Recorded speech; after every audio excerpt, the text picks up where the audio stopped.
to Pioneer Tunnel into Ashland, Pennsylvania.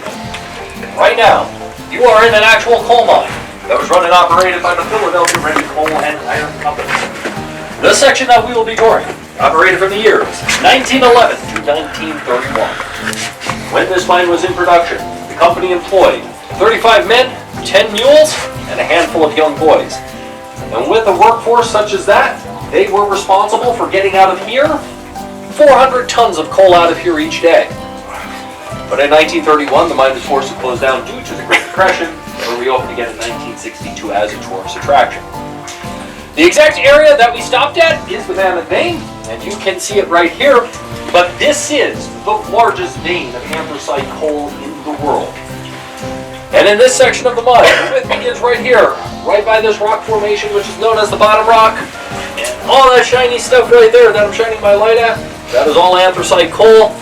And it does travel east to west for 40 miles in each direction from this location. So it does run a total of 80 miles altogether. And within those 80 miles, it can get up to around 200 feet thick, which is rare for an anthracite coal vein. With all of that being said, right now you're in the heart of the anthracite coal region. There is no other place in the United States that has as much anthracite coal in one area where you are sitting right now.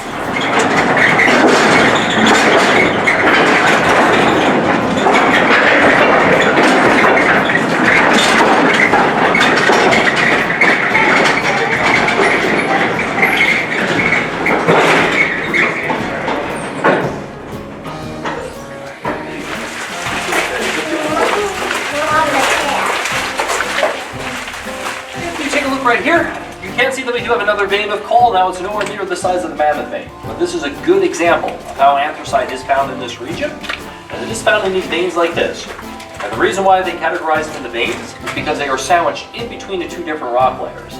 This rock layer right here, this is what is known as the bottom rock. This one right here is what is known as the top rock. And everything all in between here is all anthracite coal, and it does run vertically 400 feet all the way up to the surface, because right now we are 400 feet underground. And if you take a look here, you notice that we have a miner here. What our miner is demonstrating is one of the first processes of taking coal out of the mine. When you find these veins of coal, you drill straight into the vein. You usually drill around 6 holes. In these 6 holes, packed with dynamite, the dynamite explodes, and all the coal comes falling down through something known as a chute. Put these roof bolts in here so we don't have big giant chunks of shale rock falling on top of it. Probably noticed you didn't get any service down here, and the reason why is obvious. Right now we are 400 feet underground and surrounded by rock. But if you wanted to communicate to someone outside of the mine, you're going to need something to do that. So, this right here was the main communication from inside to outside the mine. And I'm told that this was the original phone used in this mine in 1911. And it does still work. He is known to be the miner's best friend. It's because he has some good senses. With these senses, he can detect the vibrations and the gases that are found throughout the mine. So what the miners would do during their lunch break is they would feed a little bit of their lunch to the rats. So the rats would follow them throughout the mine. So if they're working in the mine and didn't see the rats around, they knew there was a problem in the mine, to get out there. In this cage, there is a small bird. Now this bird is the canary. And the canary had the same job as the rat did, but this was something that the miners and the mining companies had to provide. But when the miners would first walk into the mine, they would take these cages with them. And if they noticed that the bird was making any type of commotion, you knew you were in some type of gas. One of the major gases you have to look out for down here is methane gas. Today we no longer use the canary. Today we use battery-powered gas detectors. There's also something known as a safety lantern or a Davy's lantern, but you really don't see that being used too often.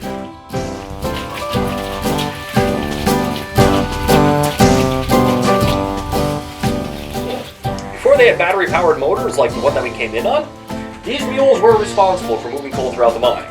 And some of the larger mines, the mules would rarely go out to the surface. And there was 2 reasons why. One was, since it was down here all day working in the dark, if you took them outside, it was very possible for the sunlight to do some harm to his eyes. And the second reason why, really the main reason why they kept them underground, is if you took them outside, sometimes they didn't want to go back into the mine. So they figured it was much better just to keep them underground.